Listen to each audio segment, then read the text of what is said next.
What is going on YouTube? Aaron here, and in today's video, I want to go over a couple of things that a few people actually ended up emailing me after my stream yesterday, and they wanted me to talk in a little bit more detail if I could. And I figured, you know what, I'm going to make a video and post it tomorrow, which is now today on Monday, and possibly stream again on Tuesday. So I figured this would be good to have as a standalone video. So I wanted to talk a little bit about water levels.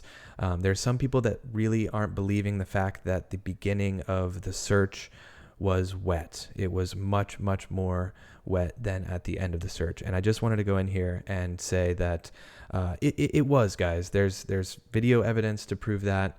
And I mean, just historical rain data, which I'm going to go into right now. And then at the end of the video, I'm going to have something very interesting that someone sent me, and I'm going to go over that as well. So stick around to the end. So anyways, here is some data in terms of average rainfall and precipitation in the Sarasota, Florida area, which is very, very close to where they were searching for Brian. So as you can see, the three biggest bars on this chart are going to be June, July, and August, with high averages of precipitation into the 9s. So August being the biggest month, and then September being a pretty high month as well. And then as you can see, October almost cuts in half. I mean, the rainy season clearly is in full force in these 3 months. And so if Brian did in fact enter the reserve in the early part of September after Gabby was pronounced missing, he was entering the reserve coming off of 3 heavy months of rain. And so even September itself, there was quite a bit of rain still happening. And so that's just one thing to mention, that this is real data. I mean, this is every single year. There are definitely years that it rains less in Florida, but you can almost guarantee that these 3 months, you're going to get a fair bit of rain. And so with that, I wanted to just kind of show this Instagram video that I came across from Randy426. And it was from September 24th of this year. He's in the T. Mayberry Carlton Reserve, which is some trails that run through the Myakkahatchee Park. And I'm not entirely sure where he was at when he took this video, but you can kind of get an idea. Certain areas are obviously more wet and flooded than others. And some of these areas may be kind of like this year round. I'm not entirely sure. And then the trail that he was on was relatively dry. So, I mean, this was towards the end of September. I'm not sure where he was at.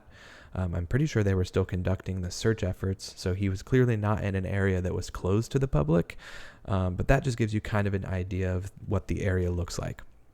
And this right here is interesting. So this is towards the beginning of the search in September. Well, I should say the end of the search, but relative to when they found him, it was almost a whole month prior.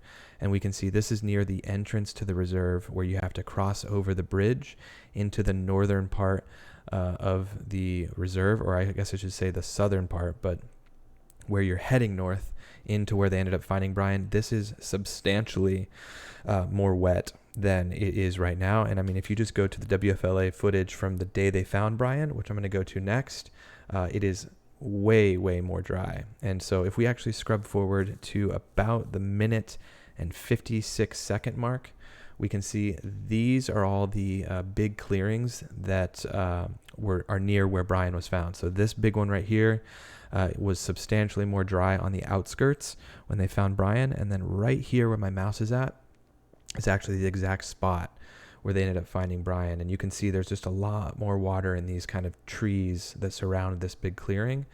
And that is actually going to be this right here. So you can just tell it's substantially drier in October when they ended up finding him 3 weeks into October on the 21st. So anyways, as we move on, I just wanted to kind of show you guys, obviously this is that area that we're seeing in that video. If I scrub back just a bit, you guys are aware that that is the tent area up in the top right. That's going to be right about here on the map. So if I zoom out just for a recap, entrance to the reserve, and then the area where they found Brian. And then I want to play this video really quick just so you guys hear this. This is from September of 2020, so just over a year ago. And this is a video talking about the Myakkahatchee Creek Environmental Park. And it's just kind of a walking club video talking about the park in general. So here's what they have to say. I found it to be interesting. But the creek creates issues sometimes. This is what the parking lot looked like back in 2017. This park floods without fail every year, except this year. Okay, so she just said that 2020 obviously was an off year, and it didn't happen to flood that year. But as you can see from that photo or from that still frame, they go on to mention in this video that at certain times of the year, you should call in before you even come, or check out the website, because they have water levels that you can see ahead of time, because some people drive an hour from, Tampa or wherever to come visit this place. And sometimes it's so flooded you can't even get past, the parking lot into the park. And so it's very obvious that this place gets there's drastic increases and decreases of water, and it varies just depending on, the month or the week. So just wanted to show that. I thought that was interesting. That was from ABC Action News, and it was uploaded on September 4th, 2020. So this is not new information. I just kind of wanted to show you guys this. I found it to be interesting. Obviously, if Brian were to park at the entrance to the Myakkahatchee Park or the reserve and use the trails to get into the park that most people would, and he went to the beginning of the trailhead, the Live Long trailhead, which I'm going to get to in a second, it would have taken him on a route, if he went pretty much directly there, of 4,795 feet. So that's what it's saying right here. And that is actually 0.9 miles or 0.91 miles roughly, because there's 5,280 feet in a mile. So not even a mile into the reserve is where they ended up finding him. And that's where this whole thing is kind of crazy, because I think we can all agree that the place was way more flooded in September than when they found him. However, they are releasing all this information about cadaver dogs and how they should have absolutely been able to find him, especially if there were items of his, not just, body parts.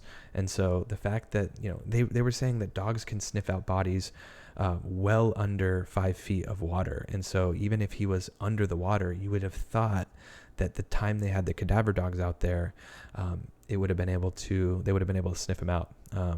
But I digress. I am just commenting on what I'm seeing, and it's interesting, to say the least. So here's the entrance to the park. If we go back to this image here, you can see that road, how it lines up right there. And then as we go over, this is the start of the trail. So that would be right here. And if we go to the,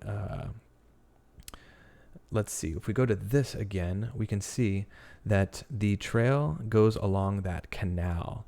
So this would be that tree line with the canal, the Big Slough Canal. And obviously Brian was just up the trail a little ways, but I found it to be interesting. This is a trail that apparently he enjoyed going on quite often. And on the left side of the canal, which would be the left side of the water, is where they ended up finding Brian. And so he definitely chose to go on that left side, which is called the Live Long side, because then when you're coming back on the trail, it ends on the Prosper side. So you go up and it's Live Long, and then you end up coming back around if you do the whole trail, and you come back down on the Prosper side. So I don't know if that was a choice to be on the Live Long side or not, but we'll get back to that, because I actually found some people who went to this trail. These are the YouTubers aplantbaseddiet.org, and this is their video where they visited back in February of 2021, so just a few months ago, earlier this year. And he's pointing to the entrance of the reserve. So as you can see, this is kind of the area that they ended up finding Brian. These are the trails that we were just referring to right here. So if we zoom out, you can kind of line it up. And so they actually end up going through this video and kind of give a video tour of the trail. And then I found something interesting. This video was actually sent to me, so thank you to whoever sent this. But at the end of this video, I found something interesting with the swing, okay? So as you can see, this girl's on the swing, and he pans over from the water So it's obvious that they are they are likely on the, well, I guess I don't know which side they'd be on. Actually, you know what? It looks like the sun is setting on this side. It's probably the evening. So I would assume that they're on the Prosper side of the trail because the water's right here and they would be on the right side. But all that said, you can see this girl in the video is playing on this swing that has a huge branch as the seat of the swing. And then if we go to Brian's Instagram, we can see him on a swing. And I thought, oh, well, look at this swing. Let's see if we can match it up and see if it's the same swing. And sure enough, if you look, this would be the same shot. So the guy in this video would be down here behind where Brian would be, looking up towards her on the swing. So as we can see, if we take both of those images, and I'm going to make myself a little bit smaller here, the left is the image from the girl in the video, and the right is the screen grab from Brian's Instagram photo. And that was actually taken from 2020, July 6th of 2020. You can see if we flip Brian's image, you can see it lines up perfectly, this notch in the wood. So this is the exact same swing. Not that that's the craziest thing in the world, but the fact is that Brian went back to a place that he knew. Brian ended up at a place that he knew, at the very least. We don't know how he got there. We don't know the details about how he ended up where he ended up, but that swing is just along this canal on this trail that he is said to have frequented often. So I don't know. It's interesting to say the least, and it's a little bit eerie to think that in July of 2020, just over a year later, in 2021, he died, or at the very least his body was found no more than probably half a mile from here, because we are at this point into the reserve a bit. So it's just it's a bit wild, but I wanted to go through all of those things. I think that the water level thing is kind of the biggest thing. It's probably the thing I'll talk about the least moving forward on some of my streams. I appreciate all the people that have been joining my streams. I plan on probably going live again on Tuesday. I kind of want to have a more set schedule of things to go over. Maybe we'll dive into some new map information, and maybe we'll go sequence, step by step throughout their trip and kind of analyze some of the data. So I'll try to have more of an idea of the structure of the stream.